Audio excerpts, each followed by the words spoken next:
Sex করতে পারেন না, লিঙ্গ উত্তেজনা হয় না, সহবাসে টাইম কম, তাদের জন্য দারুণ একটা হার্বস।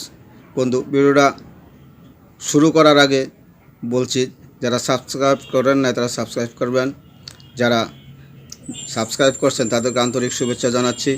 এই বন্ধু, ভিডিওটা ভালো লাগলে লাইক করবেন, শেয়ার করবেন, কমেন্ট। তো বন্ধু, আজকে যে গাছটা নিয়ে আমি হাজির হয়েছি এটার নাম তিন মূর্তি, ইউনানি শাস্ত্রে ক্যাননাপ, আর বাংলায় বলে ভাং।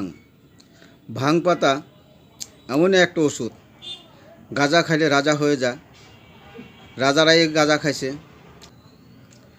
এই ভাঙের সাথে 100 গ্রাম চিনি লাগবে।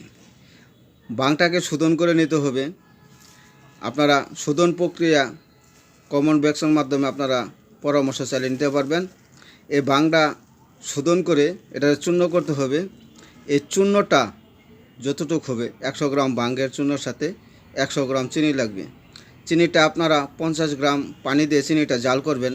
চিনিটা যখন আঠা আঠা হয়ে যাবে তখন এই ভাঙের চূর্ণগুলো এটার সাথে মিশিয়ে নেবেন। মিশিয়ে এটার মধ্যে একটু ঘি ছেড়ে দিবেন পরিমাণ মতো। এরপরে যখন একবার শুকনো হয়ে যাবে তখন কাচের গুল্লি পরিমাণ আপনারা লাড্ডুর মতো ট্যাবলেট তৈরি করবেন। এটা কাচের বয়মে সংরক্ষণ করবেন। একটা করে ট্যাবলেট খেয়ে আপনারা কুসুম গরম দুধ খাবেন চিনি দ্বারা মিষ্টান্ন করে। তাহলে যদি খেতে পারেন, আমি চ্যালেঞ্জ দেওয়া বলছি, প্রথম দিন থেকে রেজাল্ট পাবেন এবং সহবাসের স্থায়িত্ব অনেক বাড়বে এবং যাদের উত্তেজনা হচ্ছে না তাদের অনেক উত্তেজনা হবে। পেশা হিসাবে এটা নেবেন না। যারা রোগাগ্রস্ত আছেন তাদের জন্য চিরযৌবন লাভ করার জন্য এই ওষুধ।